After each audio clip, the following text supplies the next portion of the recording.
Welcome to Lizzie's Bedtime Stories. This is the first episode in quite some time, and I'm thrilled to have Ann Aptaker on the show, and she's going to read from her second novel.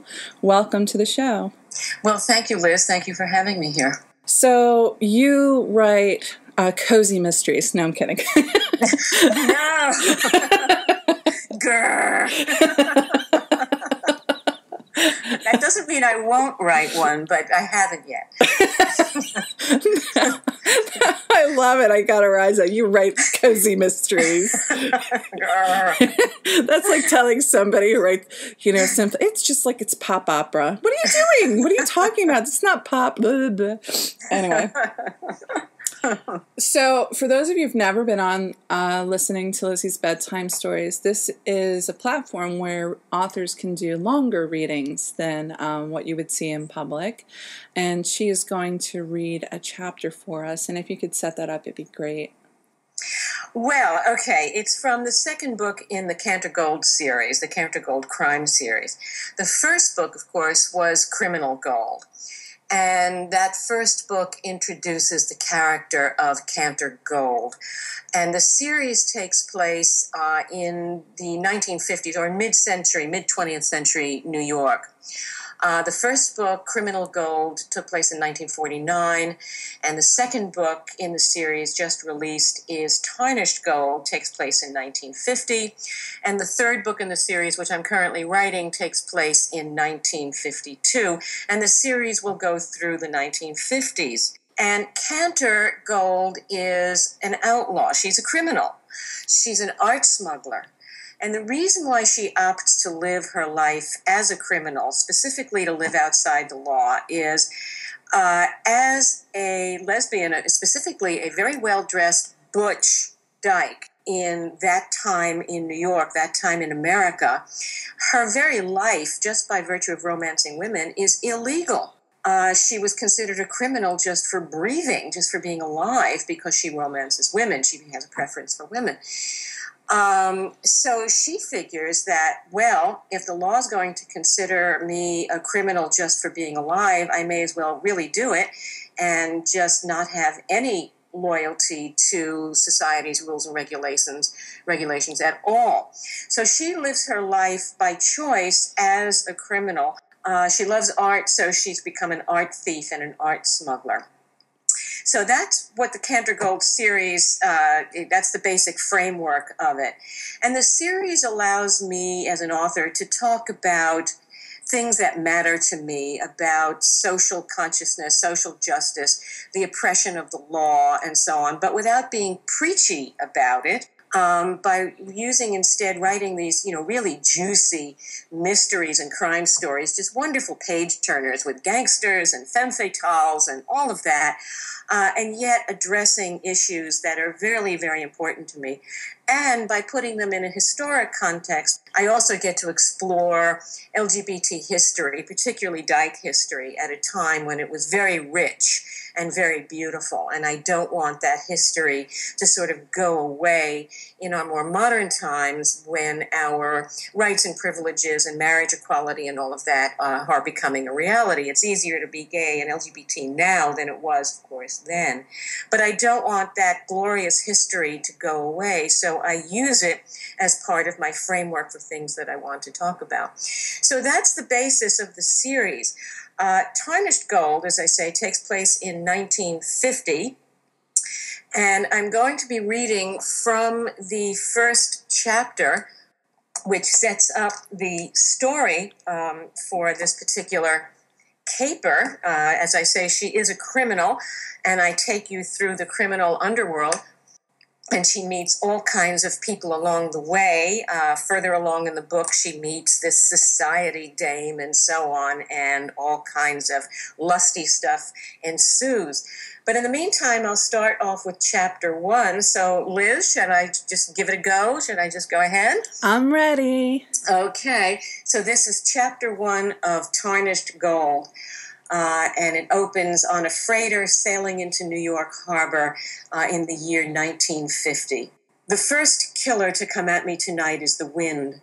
The cold October wind smacks me in the face, claws at my flesh right through my raincoat, and tries to toss me overboard as I swing myself over the ship's rail and down the rope ladder. The ladder's wild in the wind, shimmying like a hopped-up stripper, slamming me against the hull of the freighter, a French bucket hauling a cargo of sweet perfumes and smelly cheeses. I'm not the type of dame who wears perfume, though I'm happy to wallow in the scented skin of the ladies of my life. Too bad the freighter's only carrying the $1.98 a bottle variety, the kind whose aroma lingers in a headache, not worth pilfering any bottles to give to the ladies.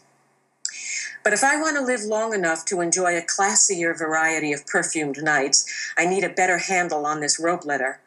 The wind wants to smash me to pieces as I climb down a bone-twisting 50-foot descent to Red Drogon's tugboat. And now there's a second killer snapping at my ankles. Spray from the churning river soaks the rope, makes it slippery. I might as well be trying to get a foothold on slithering eels. Even my crepe-soled shoes can't always hold the rungs. My heart's lurching up my throat and my stomach nearly plummets out my ass as I'm thrown on a wild slide down the rope ladder, a death ride that burns my palms until my hands finally get a grip.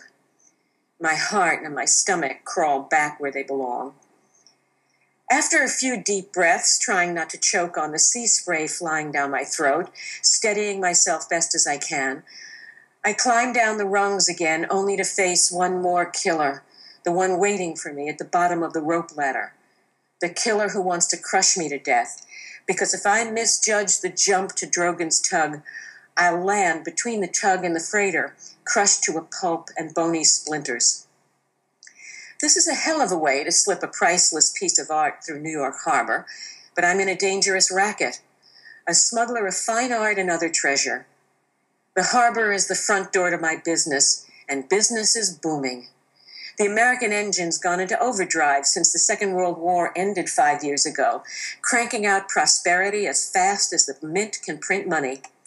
Everyone's rushing to spend their new dough on their share of the American dream. A house with a patch of lawn in front, a barbecue grill in the backyard, and a living room tricked out with matching furniture and a console television set. But some people have more highfalutin dreams. They use their new dough to buy class, a ticket out of low rentsville and into high society. Nothing says you're a class act more than old art on your new walls. And if the art you crave isn't always available, that's where I come in. In exchange for swinging in the wind on nights like this to satisfy the cravings of rich private collectors and curators at big museums, I earn fistfuls of cash, the kind it takes to have my silk suits custom tailored, buy a new car every year, and enjoy the amusements of my outlaw life. Sure, my racket's a crime, but in the sneering eyes of the law, my life is a crime just because I romance women. I can't figure why the law even gives a damn, but it gives enough of a damn to want to throw people like me in jail for it. So if the law's got nothing better to do than be a bedroom bully, then I say the hell with them. I'll go right on romancing pretty women and earning my dough by sticking my finger in the law's eye, something I've been doing since I was a rough kid growing up in Coney Island. Though if I'm careless in the next few seconds, get chewed up by the wind, and miss the jump to Drogon's tug, there won't be enough of me left to enjoy women or money or anything else. It's only a few feet now from the bottom of the rope ladder to the deck of the tug, but the river is making a grab for my ankles, and the wind won't let go of me, hurls me in all the wrong directions. Drogon's keeping the prow of his tugboat against the starboard hip of the freighter, but it's tough for me to figure the angle of my jump because the freighter's heaving on the swells of the river while the half-dozen other tugboats working the ship turn her into its berth. Drogon's tug is rolling like a rubber ducky in a splash pool. If I come in too sharp or too shallow, I'll meet that third killer, the one whose sea-drooling mouth is waiting to crush me. Damn it, the wind is really piling it on now, whipping me high over the river and blowing black smoke in my face from the tug's funnel. The smoke stings my eyes, blurs my vision. I can barely see the tug's deck, and glare off the river blots my view of the deck even more. The glare's from a light I'm not happy about. It's the mast light of a cop cruiser. Why the hell are the harbor police here now? Tonight's operation has been set up tight as a drum, the freighter's captain and any other wagging tongues paid into silence. Maybe the cops are just cruising by. Maybe they want some perfume for their wives. Maybe they don't even see the speck that's me swinging against this huge freighter. I can't linger in this wind any longer. I'm jangling on the swaying ladder like a skeleton, my teeth rattling from the cold and my bones vibrating from the grinding engines of the freighter. But I've got to make that jump. Aya explodes from my throat when the sting of ice water evidently rouses me from the dead. I hear what sounds like splintering wood, then realize it's Red Drogon's familiar voice. "You missed," he says, standing over me with a bucket, grinning, which is not a soothing sight. Sure, Drogon's got all his teeth, but they're on a face that could be mistaken for tree bark. And that croaky voice of his coming through that brittle grin doesn't do anything to smooth the impression. "Caught your foot on the gunwale and went tumbling over yourself on the deck," he says. "Landed head first. Even caught your chin on the capstan along the way. You're a hell of a sight, Canter Gold." Now he's laughing. A raw cackle that could strip the scales from fish. Ha! The suave Canter Gold with dirty duds and a bloody chin. My hand goes to the burning pain on my chin. Yeah, it's slick with blood. The cut's not big, but the pain feels deep. It'll leave a scar. Well, it'll have company. I've got quite a collection of scarred souvenirs, heartwarming reminders of my wrestling matches with the Grim Reaper. Standing up is tough enough with my legs all banged up and my head spinning from my crash landing, but the roll of the tugboat on the choppy river makes it even tougher. Drogon finally gives me a hand, pulls me to my feet. "Get yourself inside the cabin," he says. "Clean yourself up and take care of that chin. First aid kit's where it always is." "That cop cruiser," I say, "they spot us?" "I doubt it. And anyways, soon as you was on deck, I wove around the other boats and made like I was pushing the freighter. Then I took off and I lost them for good. I suppose the other tugboat men won't talk." "Course not." "And you brought the stuff I wanted from my apartment?" "Yeah, the briefcase, a pack of smokes, a blue suit, and all the trimmings." When Drogon's sure I won't topple over from my bruises, he climbs back up into the wheelhouse. After all, somebody's got to drive this tub. It feels good to get out of the wet wind and into the cabin where it's warm and dry. I find the pack of Chesterfields among the stuff Drogon brought from my apartment, light up a smoke, and take a deep drag to smooth out my knotted innards and my tangled joints. Drogon must have done his bob and weave separating us from the freighter while I was sleeping off my crash landing on the tug's deck, and now we're steaming up the East River to the next rendezvous spot in tonight's job. The object of that job is in a small folio sewn into the lining of my raincoat. I'm anxious to have a look at it, check its condition before I deliver it to the client tonight. But in my present state, I might drip blood on it or smear it with my grimy hands.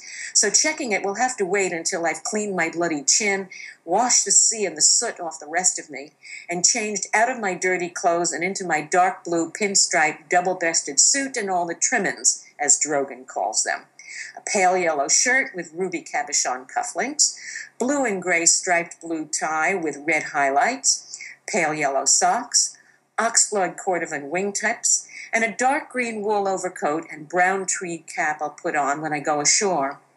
By the time I finish off with a red silk pocket handkerchief and more or less comb my hair, a short brown mop that's as untamable as I am, I feel tip-top again, even laugh a little about Drogon tagging me a suavat. Then I settle down to business and slice open the seam of the raincoat with my pocket knife. Some people's mouths water when they get excited about something. Other people's hearts beat faster. But my breathing slows and quiets, even though I'm excited as a little kid unwrapping a birthday present when I pull the folio from the lining of the raincoat and unwrap the rubber sheathing protecting it against the damp. It's always like this when I come to this part of the job. Next to the thrill of cash crossing my palm, this is my favorite part of my racket, when it's just me and a knockout work of art. Now, I'm a dyed-in-the-wool city dog. All the nature I need is in Central Park. But what I'm looking at when I open the folio, a small 16th century watercolor of plants and grasses in a marshy patch, takes my breath away. It's the work of the German Renaissance master Albrecht Dürer, a guy better known for nightmarish etchings of death, engravings of melancholy philosophy, and scary pictures of the apocalypse. But if ecstasy has a hidden soul, Dürer found it and laid it bare in this little clump of everyday weeds. It's not just his skill with a brush that gets me, the drawing so precise that all the greenery in the picture has been identified by people who know their grasses. No, what really gets to me is what's in the bend and sway of these marshy weeds. Dürer got inside their ecstasy, inside their pure pleasure in being alive. The history of this little watercolor, though, is a different story. Its life has been more knock-around than pleasurable, surviving nearly 450 years of royal murders, dynastic overthrows, political treachery, and religious wars. It's been sold for cash, stolen for greed, kept hostage for revenge, and passed hand to hand through centuries of scholars and rogues. Its most recent adventure, at least before its wild ride out of Europe with me, was when it was looted by the Nazis back in 1938, stolen from the Jacobsen family of Berlin by Hermann Göring's jackboots. But its wanderings might finally be coming to an end. Tonight's job is one of those rare times in my line of work when I'll be delivering stolen goods back to its rightful owner. Well, the most recent rightful owner in any case, the widow, Mrs. Hannah Jacobsen. Sure, the justice in tonight's job feels great, but I don't kid myself. I'm no saint. I'm not in the business of rescuing works of art for the betterment of humanity. I don't worship motherhood or babies either. I don't think much of the American dream, and I don't risk my life for free.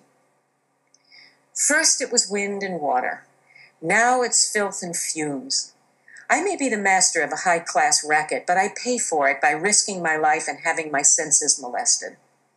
This latest sensory irritant, an assault of muck, noise, and stink, is courtesy of Newtown Creek, a meandering sludge separating the boroughs of Brooklyn and Queens. Sooty factories and gassy refineries glowing red along its banks spew out everything from chemicals to copper to fertilizer, and even the fat of butchered animals, turning the creek into a putrid waterway slimy as a swamp and smelly as a toilet. Barges lumber along, carrying factory goods and waste, a chunk of it human. Newtown Creek's dark water is one of the New York mob's favorite dumping sites. Sometimes the water-bloated corpses float to the surface, but not often. Cement boots don't float. But this dingy wasteland and its miserable slop of water has its own charm, a terrific view of the city. Back across the East River, Manhattan Island rises into the night sky like an electric dream. Its millions of lights challenging the stars. It's no contest. The city wins. The city always wins because it's powered by money and dreams.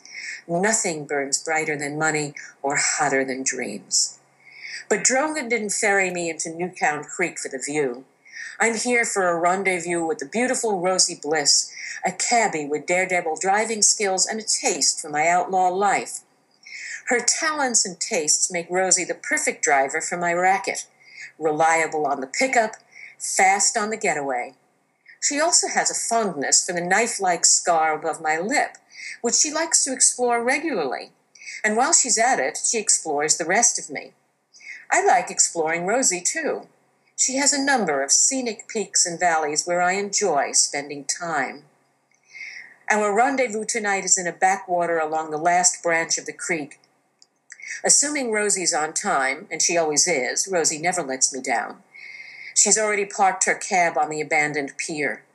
Rosie drives a big checker that looks like every other checker cab in New York, which is exactly why I'll be traveling in the back seat when Rosie drives me to Hannah Jacobsen's apartment. I'd rather not use my own car when I carry hot goods. The cops know my Buick, and if they're in the mood, they'll sure as hell pull me over. If I'm caught holding goods, the law will throw me into the women's joint up in Bedford Hills, and I'm not a fan of long-term confinement, no matter how many dames are around to keep me company. Well, not yet anyway. It might be okay in my golden years, my needs seen to by a few hundred pretty little murderesses and thieves. But tonight I'm counting on the cops passing me by. I'll be riding in one of thousands of cabs in New York. Cops don't pay attention to a passenger in the darkened back seat of a cab. They won't know I'm on the move. We're coming up on the pier. Drogan's cut his lamps and his mast light. He's running slow, dark, and quiet as he lines up the tug against the old wharf. Rosie's cab is barely visible in the shadows, her headlights off and the engine idling. Only the windshield reflects a stray glow of furnace fire from a copper refinery further down the creek. I put on my overcoat and cap, pick up the briefcase where I stowed the folio, and walk out onto the deck, ready to disembark the tug. Tonight's work is almost done. A wad of cash is almost in my hands. Before I step off the tug, I nod up to Drogan in the wheelhouse. He nods back at me. Our nods confirm our next moves.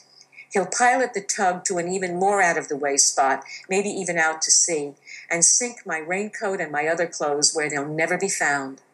Tomorrow morning, I'll meet him at his berth and give him his cut of tonight's payoff. Drogan shoves off as soon as I'm on the pier. There's nobody around except Rosie, but I step lightly anyway. Call it a habit of my trade. In just a few strides, I'm at Rosie's cab and getting into the back seat. That trace of fiery glow from the copper refinery drifts into the cab, highlights Rosie's blonde hair, turns it into an aura of pink mist. The light slides along her cheek as she looks over her shoulder to greet me. Even in this thin light, Rosie is a peaches and cream contemptation whipped up by the heavenly angels of lust. She says, "Welcome home. I missed you. What's that?" Her voice and her whisper are as erotic as it is tender. "What's what?" I say. "My briefcase? You know the one. I put the goods in it." The words are barely out of my mouth before Rosie's out of the cab and sliding next to me in the back seat. "No," she says, "not that. This." She takes my chin between her fingers and says, "Ah, Jesus, Canter, what the hell was it this time?" She's scolding me like a schoolmarm, chastising her most troublesome child. "You gambled with your life again just for the thrill of it? Or did you step in front of some guy's brass knuckles?" "Oh," I say, "the wind pimped me out to a capstan on Drogan's tug. Damn thing was rough trade." "Sure," she says, "go ahead, make jokes, but that gash looks nasty." "I thought I cleaned off all the blood," I say. "Yeah, well, looks like you got most of it. But even in this lousy light, Canter, that gash is red as a stop sign. You're going to have a new scar." "In that case," I say, sliding my arm around her waist and pulling her to me. Even in her cabbie's rough duds of jacket, work shirt, and slacks, Rosie's body is all curves and softness, inviting as a favorite pillow. "Anyway, I hope you like playing with the new scar as much as you like fooling around with the old ones," I say. Supple and warm against me, she whispers, "Sure, Canter, you know I..." But she stops saying what she knows I don't want her to say, and does what she knows I want her to do. Her kiss goes down better than words. She's delicious, a perfect welcome home treat. I wouldn't mind taking the kiss further, all the way to fucking her right here in the back seat of the cab. But there's a bundle of cash calling me across the river. So all I do is mumble between tastes of Rosie's juice. "Listen, I told Mrs. Jacobson I'd be at her place before 10 o'clock. I'll finish up tonight's business quick as I can. Then how about you and I go to my place, open a bottle of scotch?" "Yeah," she says, "then you'll open me." "Yeah," I say, "welcome home." That's the end of chapter 1. There's a lot went on in that chapter. Oh, yes. We really have to get you into the story. When you write mystery and crime stories, you really have to get a lot of the details in from the get-go, and then you're off and running. And in this particular book, in the first book, in Criminal Gold, the murder happened in the first chapter. It happened almost, fairly close to the first page, but in the first chapter. In the second book, the first chapter the first couple of chapters are actually the setup for the murder. So I don't take you to the murder for a little while yet. So in this first chapter, because I'm making you wait for the murder, in this first chapter I had to give you a lot of information and introduce Canter and Rosie. So there you are. What did you like to read and watch that gave you a passion for this time period? Well, it's an interesting question. It's true. It was both read and watch. I've always been a fan of crime fiction, both historic crime fiction and contemporary crime fiction, but particularly the historic stuff, the real golden age of noir crime fiction, from the 30s, 40s, 50s, and into the early 60s. Those people really had a way of putting their finger, those writers really had a way of putting their finger onto the dark side of the American dream in a way that was succinct and economical. They didn't waste a whole lot of time with unnecessary words and verbiage and excuses. They really got right to the heart of the matter. And that political point of view appealed to me. So that was the read part. And of course, it was people like Raymond Chandler and James M. Cain, all of these classic writers who really set the tone for American classic crime fiction. Before these people, crime fiction was pretty much the cozies of the English school, Agatha Christie, who herself was brilliant, was a genius in social commentary. But it was all very easy reading, and a lot of humor involved. You were sort of laughing at these people as opposed to laughing with them. And it was really curl up by a fireside kind of reading, and then you went to sleep feeling very peaceful and calm. When you went to bed, it was the kind of book you took, to bed with you. The Americans changed the entire notion of crime. In fact, it was Raymond Chandler who wrote one of the most famous essays about American crime, called The Simple Art of Murder. And in it, he describes how crime and criminals are not these cozy people in country clubs and small English villages. They mean business. It's a tough life. And so these particular classic writers really appealed to me. At roughly the same time, actually more particularly after World War II, American film took a dark turn. It was really the golden age of the American noir film, where these movies, at a time in the 1950s when the country was becoming very rah-rah and people were getting economically, richer. It was a very prosperous time. People were buying houses in the suburbs, and people were living well. It was a time that was a lot of fun, but there was an underside to it. There was conformity. There was red baiting. There was oppression of minorities and gay people and just all kinds of people. And the great noir films took a look at that side through the eyes mostly of the men who came back from the Second World War as scarred human beings because of their wartime experiences. And they were able to see the lie that was the American dream.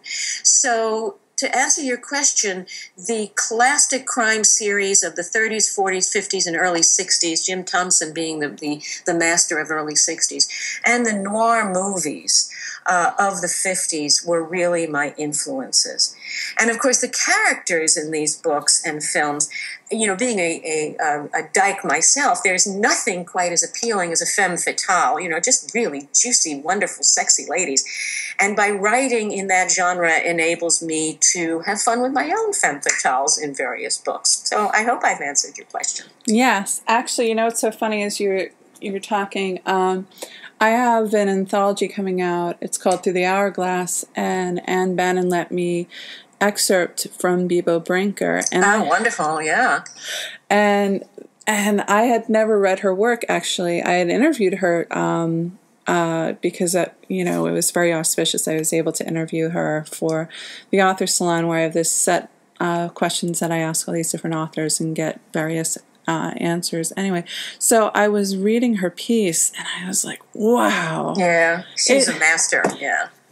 This, and as, even though I'm from Hoboken, in my heart I'm New Yorker,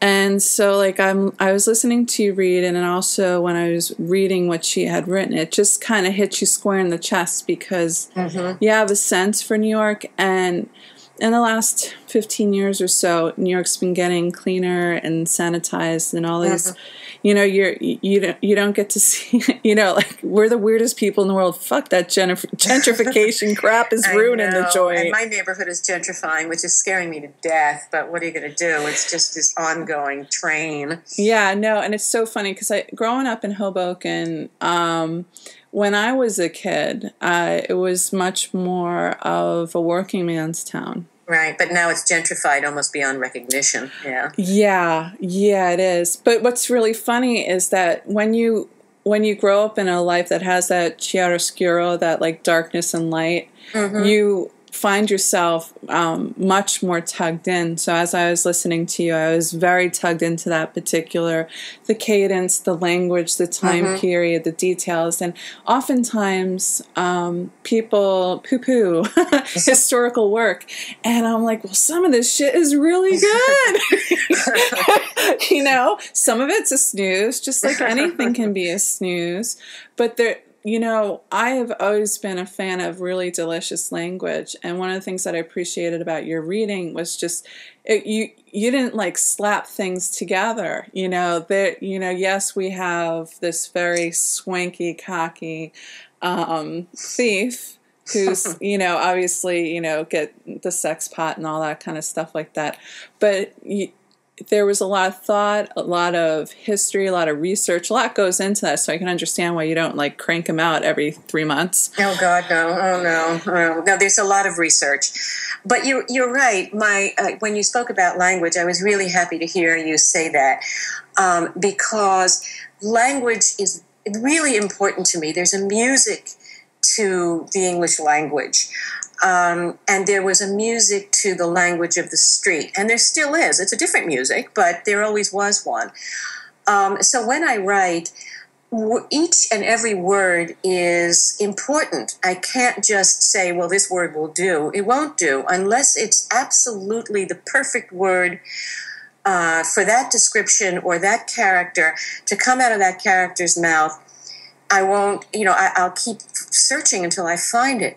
And then phrasing is important, just giving the reader this wonderful read that, when they're reading a book that I write, I hope to them that they feel the rhythm of the sentences themselves, even if they're not conscious of it. I don't want them to be sitting there saying, oh, I'm feeling the poetry here. That's not it at all. But I want them to be pulled into the rhythm of literature itself, whether it's genre fiction or literary fiction or anything. But the rhythm of literature is very, very important to me. And I'm thrilled to death that you caught it. You've just made my day. Well, you've definitely made my evening all the more colorful. Before we started our conversation, I was saying how it's very difficult to tug me in. I have very short tolerance, and it's gotten worse over the last 3 or 4 years, and that if I'm not really pulled in, I'm like, I don't think so, but I was listening, I was like, wow, this is so my shit. Oh, thank you, Liz. That's wonderful to hear. Isn't that a beautiful way of saying, oh, that's so my shit? And it's not, as someone from Hoboken, I don't know if you've read Criminal Gold yet, but the end of Criminal Gold, I won't give it away, but the end of the book, you will enjoy. It takes place, the whole book takes place in New York, but the end of the book takes place actually on the borderline, on the piers at the borderline between Hoboken and Jersey City. Oh, okay, by Exchange Place, that neighborhood. Well, that's what it would be now. But at the time, in 1949, it was still Exchange Place. But this is actually the scene takes place actually on the docks. But it's by Colgate, right? That's where the Colgate used to be. And I've invented a different pier for it. But you will recognize it immediately. I will recognize that borderline between Jersey City and Hoboken, right there by the Hudson, right there on the river. And since you're from Hoboken, the descriptions and when Canter is traveling out there, and you will absolutely recognize each and every street of it, each and every moment she rolls along, except for the one pier that I've made up. But everything else, the whole surrounding area as she's driving along the riverfront of Jersey City and comes to the border of Jersey City and Hoboken, you will absolutely recognize every stitch of it. I'm excited. I want to thank you for coming on the show, and you did a fantastic read, and I enjoyed our conversation. Oh, thank you, Liz, and thank you for having me on your show, and I hope everyone enjoys Criminal Gold and Tarnished Gold. Have a wonderful evening, Liz. Thanks a lot.